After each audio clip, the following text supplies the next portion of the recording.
तो my dear students, अगर हम सम नंबर 7 को देखें तो हमारे पास एक अलजेब्रिक एक्सप्रेशन लिखा हुआ है 10x² minus 13xy minus 9y²।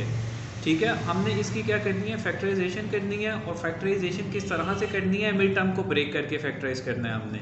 तो सबसे पहला स्टेप क्या है कि फर्स्ट टर्म को और लास्ट टर्म को आपने मल्टीप्लाई कर देना है with sign, with variable, with coefficient multiply करना है।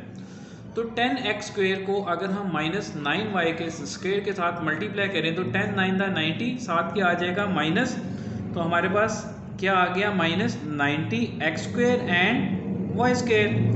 अब 10x² को माइनस 9y² के साथ मल्टीप्लाई करके हमने राइट साइड पे रफ वर्क में लिख लिया माइनस 90x² y²।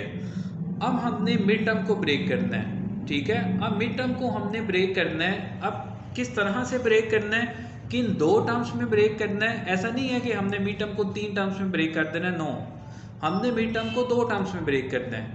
अब वो 2 टर्म्स कौन सी होंगी, वो 2 टर्म्स ऐसी टर्म्स होंगी कि जिसको अगर हम मल्टीप्लाई करेंगे तो हमारे पास माइनस 90x² y² आना चाहिए, और अगर हम प्लस या माइनस करेंगे तो हमारे पास माइनस 13xy आना चाहिए। तो हम सबसे पहले अब पॉसिबिलिटीज़ देखते हैं। अगर हम 2 से अगर हम स्टार्ट करें, अगर हम 2 को मल्टीप्लाई करें 45 के साथ तो हमारे पास 90 तो आ जाएगा। ठीक है, यस 90 आ जाएगा हमारे पास। लेकिन अगर हम 2 में 45 प्लस करें या माइनस करें तो हमारे पास माइनस 13 जो है वो नहीं आएगा, विच मीन्स कि हम इसे यूज़ नहीं कर सकते। ठीक है, इस स्कीम को हम यूज़ नहीं कर सकते। आगे अब हम बढ़ते हैं।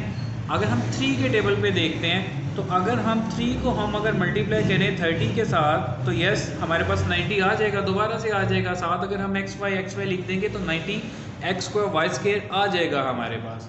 लेकिन क्या इन दोनों को प्लस या माइनस करके माइनस 13xy आएगा? नो, कभी भी नहीं आएगा, विच मीन्स कि हम इसको भी यूज़ नहीं करेंगे। ठीक है, अगर हम 90 को आगे फर्दर 5 पे करके देखते हैं। अगर हम 5 को मल्टीप्लाई करें, 5 को अगर हम मल्टीप्लाई करें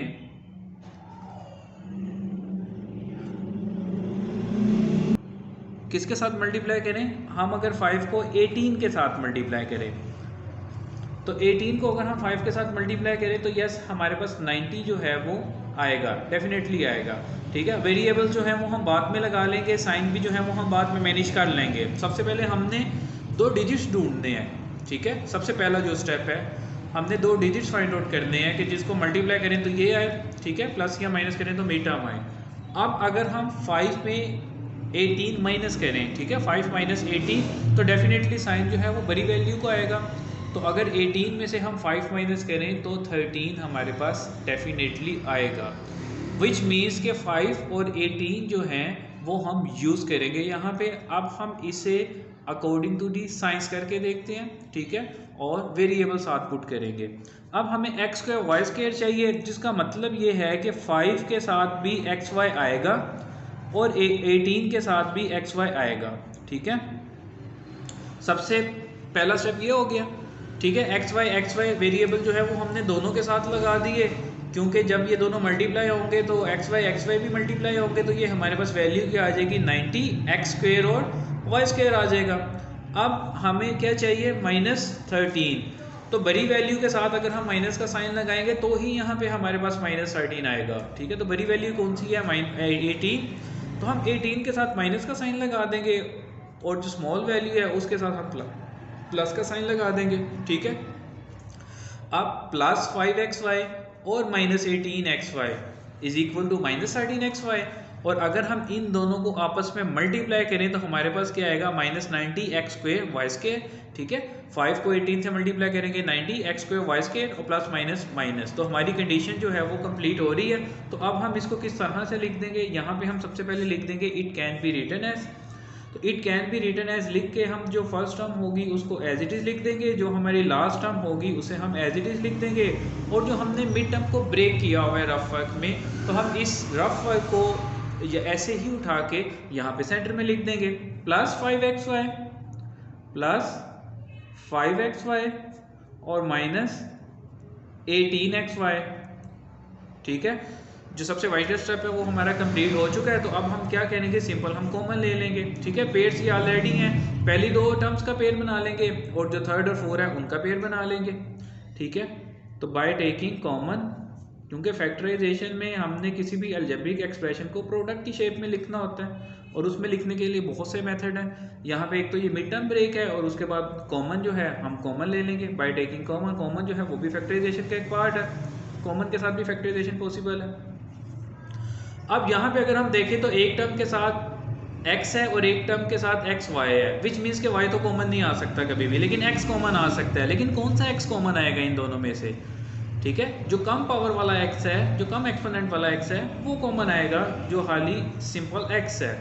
अब यहाँ पे अगर हम कोएफिशिएंट देखें तो यहाँ पे 10 है और यहाँ पे 5 है। अब 5 के टेबल को अगर हम पढ़ें तो 5 के टेबल पे 5 तो डिवाइड हो गए डेफिनेटली, 10 भी डिवाइड होगा। तो यहाँ पे कॉमन क्या आ जाएगा, 5x, ठीक है। अब 10x स्क्वेयर को जब हम 5x के साथ डिवाइड करेंगे तो हमारे पास आंसर क्या आ जाएगा, 2x, ठीक है। प्लस 5xy को जब हम डिवाइड करेंगे 5x के साथ तो हमारे पास आंसर क्या आ जाएगा, y।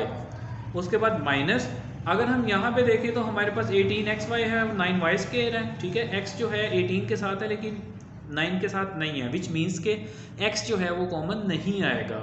y जो है वो डेफिनेटली दोनों में है तो दोनों में कॉमन आएगा, लेकिन कौन सा वाला y कॉमन आएगा, जो पावर में कम है। तो पावर में कम कौन सा है, जो 18 के साथ लिखा हुआ है, ठीक है। अब y हमने लिख लिया, वेरिएबल आ गया यहाँ पे। अब हम कोएफिशिएंट देखते हैं 18 और 9। अब 18 और 9 जो है ये 3 के टेबल पे भी डिवाइड होते हैं, ठीक है। 3 3 द 9, 3 6 द 18। लेकिन हमने मैक्सिमम टेबल को देखना है कि मैक्सिमम जो टेबल है बड़ा, कौन सा ऐसा टेबल है जिसपे ये दोनों डिवाइड हो रहे हैं। तो वो अगर हम देखें तो वो 9 का टेबल एक ऐसा टेबल है, 9 1 द 9, 9 2 द 18। तो यहाँ पे सिंपल क्या कॉमन आ जाएगा, 9 कॉमन आ जाएगा। अगर हम 18xy को 9y के साथ अगर हम डिवाइड करेंगे तो हमारे पास आंसर क्या आ जाएगा, 2, और साथ क्या आ जाएगा, x, क्योंकि y के साथ कट हो जाएगा, 9 1 द 9, 9 2 द 18, तो 2x आ गया। बाहर माइनस होने की वजह से अंदर जो साइन है वो चेंज हो जाएगा, ठीक है।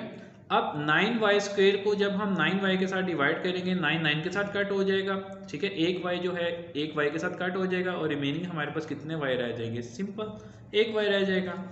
अब ये दोनों वैल्यू सेम आ गई तो इन्हें हम एक दफ़ा लिख देंगे, 2x प्लस y लिख देंगे, और जो बाकी रिमेनिंग वैल्यू है 5x माइनस 9y वो हमारे पास एज इट इज़ आ जाएगा। और इस तरह से हमारी जो फैक्टराइजेशन है वो कंप्लीट हो जाएगी।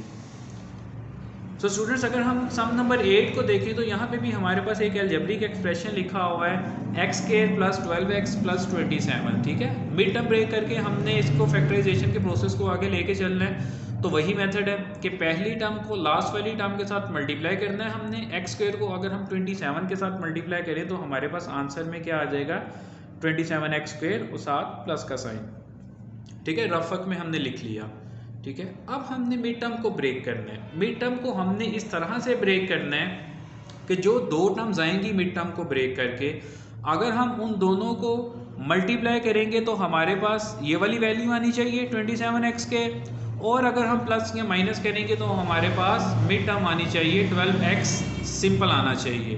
अब हम पॉसिबिलिटीज़ देखते हैं। पॉसिबिलिटीज़ आपने अपने माइंड में खुद सोचनी है कि क्या पॉसिबिलिटीज़ हो सकती हैं, ठीक है। अगर हम 2 के टेबल को देखें तो 2 के टेबल पे 27 नहीं डिवाइड मल्टीप्लाई होता, नहीं आता। 2 को किसी के साथ भी मल्टीप्लाई कर लें 27 नहीं आता। आगे फर्दर चलते हैं। 3 को अगर हम देखें, 3 को अगर हम 9 के साथ मल्टीप्लाई करते हैं, 3 को 9 के साथ मल्टीप्लाई अगर हम करेंगे तो हमारे पास 27 आ जाएगा। और अगर हम 3 के साथ भी x लिख दें, 9 के साथ भी x लिख दें तो 3 9 दा 27 और x से मल्टीप्लाई होके x स्क्वायर, विच मीन्स के 3x और 9x को मल्टीप्लाई होके 27x स्क्वायर आ रहा है। लेकिन अभी यहाँ पे हमारा प्रोसेस कंप्लीट नहीं हुआ। हमने मल्टीप्लाई करके तो ये वाली टर्म आ रही है, लेकिन हमने मिड टर्म को ब्रेक कर रहे हैं। तो हमने ये चीज़ अब फाइंड आउट करनी है कि जिन दो डिजिट्स को हम मल्टीप्लाई कर रहे हैं, जिन दो टर्म्स को हम मल्टीप्लाई कर रहे हैं विद वेरिएबल्स, क्या उन दोनों को प्लस या माइनस करके मिड टर्म आ रही है। तो अगर हम 3 में 9 प्लस करें तो यस डेफिनेटली 12x आ रहा है, ठीक है। तो इन दोनों के साथ अगर हम प्लस का साइन लगा दें, प्लस 3x प्लस 9x क्या हो जाएगा 12x, और अगर प्लस 3x को हम मल्टीप्लाई करेंगे प्लस 9x के साथ तो 27x के, विच मीन्स के हमारा जो है प्रोसेस यहाँ पे कंप्लीट हो जाएगा। तो अब हम इसे लिख देंगे it can be written as, जो सबसे पहले वाली टर्म होगी वो एज इट इज़, जो सबसे लास्ट वाली टर्म है वो भी एज इट इज़, और जो मिड टर्म हमने ब्रेक की हुई है उसको हम लिख लेंगे प्लस 3x और प्लस 9x। तो यहाँ पे अब हम लिख देंगे plus 3x and then plus 9x, ठीक है। अब ये लिखने के बाद हम सिंपल कॉमन ले लेंगे। कॉमन हम किस तरह से लेंगे, पहली दोनों टर्म्स में से कॉमन लेंगे एंड देन थर्ड और फोर्थ टर्म में से कॉमन लेंगे। कॉमन लेने के लिए हम यहाँ पे सबसे पहले लिख देंगे बाय टेकिंग कॉमन। तो यहाँ पे क्या आ जाएगा, बाय टेकिंग कॉमन। अब कॉमन जो है हमने किस तरह से लेना है, पहली दोनों टर्म्स में से कॉमन लेना है। अगर हम देखें तो x के साथ 3 लिखा हुआ है लेकिन x स्क्वायर के साथ कोई भी कोएफिशिएंट नहीं है, विच मीन्स के इसमें कोई भी न्यूमेरिक नंबर कोई भी कोएफिशिएंट जो है वो कॉमन नहीं आएगा, ठीक है। अब अगर हम वेरिएबल देखें तो यहाँ पे x है, यहाँ पे x स्क्वायर है, यस डेफिनेटली दोनों में x है, लेकिन x कौन से वाला x कॉमन आएगा, जो पावर में कम है। तो यहाँ पे क्या कॉमन आ जाएगा, सिंपल x। अब x स्क्वायर को जब हम x के साथ डिवाइड करेंगे तो हमारे पास आंसर क्या आ जाएगा, x। और अगर हम 3x को x के साथ डिवाइड करेंगे तो हमारे पास आंसर क्या आ जाएगा, 3 प्लस यहाँ पे लिखा हुआ है अब 9x और प्लस 27। अब 27 के साथ कोई भी वेरिएबल नहीं है, विच मीन्स के इन दोनों टर्म्स में से कोई भी वेरिएबल कॉमन नहीं आ सकता। अब हम कोएफिशिएंट को देखते हैं, x के साथ क्या लिखा हुआ है, 9। अब 9 और 27 है, ठीक है, 2 डिजिट यहाँ पे लिखे हुए हैं, एक 9 है और एक 27 है। तो 9 का टेबल एक ऐसा टेबल है जिसमें 9 भी डिवाइड हो रहा है, 27 भी डिवाइड हो रहा है। वैसे तो ये 3 पे भी डिवाइड हो रहे हैं, लेकिन हमने ग्रेटर नंबर देखना, सबसे बड़ा नंबर देखना जिसपे ये डिवाइड होते हो, तो वो कौन सा है, 9। अब अगर हम 9x को 9 पे डिवाइड करेंगे हमारे पास आंसर क्या आएगा, x। और अगर हम 27 को 9 पे डिवाइड करेंगे तो हमारे पास आंसर क्या आ जाएगा, 3। अब हमारी ये दोनों टर्म सेम हो गई, ठीक है। तो इसको हम अब एक दफ़ा लिख देंगे, x प्लस 3 लिख देंगे, और जो रिमेनिंग जो है x प्लस 9 उसे हम एक दफ़ा लिख देंगे। और इस तरह से हमारी जो फैक्टराइजेशन है वो क्या हो जाएगी, कंप्लीट हो जाएगी।